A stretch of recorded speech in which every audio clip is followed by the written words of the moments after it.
Hey everyone, welcome back to another week of free games with Epic Games.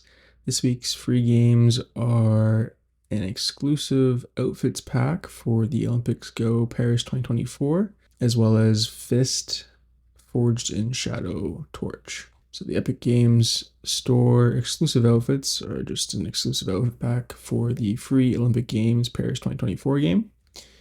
This game is essentially experience the thrill of the Olympic Games, train like a champion in 12 mini games, and expand your Olympic venues. Aim for the gold and bring glory to your city. There are a number of mini games such as archery, artistic gymnastics, athletics, 100-meter, basketball, breaking, cycling, track, fencing, golf, rowing, shooting, skateboard, and swimming, 100-meter freestyle. Fist Forged in Shadow Torch.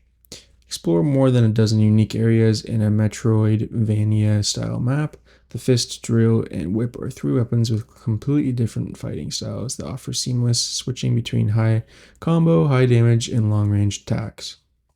This is a action platformer game, single player. Getting to the gameplay for Fist starts out with a bit of a long story before you actually get to play, but it's a nice introduction into the background of the game and what to expect. Honestly, the graphics in the game are pretty good. It's a platformer, as mentioned previously, very much like Metroid feel. Your friend Urso gets arrested and you're then gonna set out to free him. I only played about like an hour and a half of this game, so I didn't get too far, so only ended up using the fist weapon, but there's also a drill and whip weapon. But it's basically a tutorial section at the beginning, and then you move on through and you'll just discover other things that will aid you in your journey, such as these transformers that will provide upgrades. This transformer upgrade allowed me to jump up walls. The next one I found was a double jump capability. I'm sure they just get even more helpful going on from there. So overall, like the different combinations for different attacks is pretty interesting.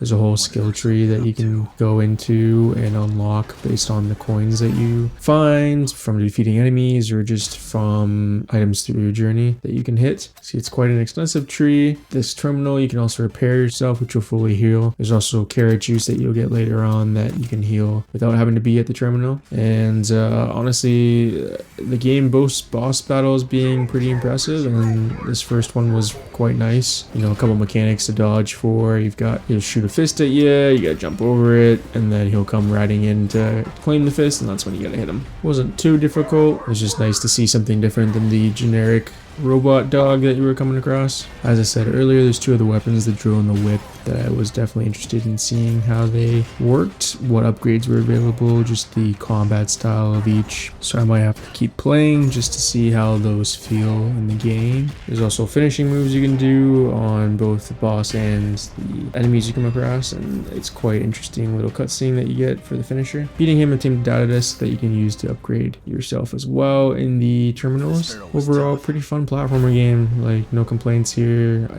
definitely would consider going back to it. I haven't played a whole lot of platformers recently, but if that's something that you're really into, this is definitely one that's got an interesting story thus far from what I could tell, and the combat mechanics as well as just the feel of the game was nice. Happy gaming.